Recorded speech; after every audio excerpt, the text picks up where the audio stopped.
వికారాబాద్ జిల్లా తాండూరు మున్సిపల్ ఓట్ల లెక్కింపుకు అధికారులు అన్ని ఏర్పాట్లను పూర్తి చేశారు. రేపు ఉదయం 8 గంటల నుంచి లెక్కింపు ప్రక్రియ మొదలు కానుంది. తాండూరులోని 36 వార్డులకు ఎన్నికలు జరగ్గా బ్యాలెట్ బాక్సులను స్ట్రాంగ్ రూమ్ కు తరలించారు. సెయింట్ మార్క్స్ జూబ్లీ స్కూల్లో ఓట్ల లెక్కింపు జరుగుతుందని తెలిపారు. ఎన్నికల విధుల్లో పాల్గొన్న పీఓలు, ఎన్నికల సూపర్వైజర్ల సమక్షంలో ఓట్ల లెక్కింపు జరుగుతుందని వెల్లడించారు. ఓట్ల లెక్కింపు కోసం 2 కౌంటింగ్ రూములను ఏర్పాటు చేశారు. రౌండ్కు విజేతల వివరాలు ప్రకటిస్తారు.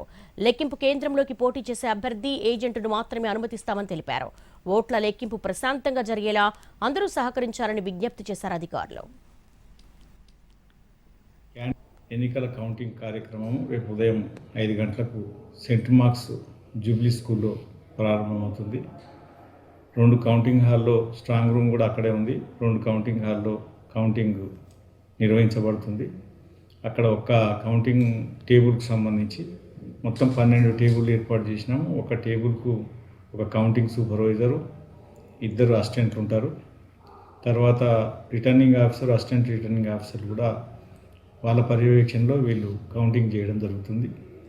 ఈ కౌంటింగ్ కార్యక్రమానికి క్యాండిడేట్ తరఫున ఎన్నికల ఏజెంటు లేదా కౌంటింగ్ ఏజెంట్ కూడా ఒకరు మాత్రమే హాజరు కావాల్సి ఉంటుంది.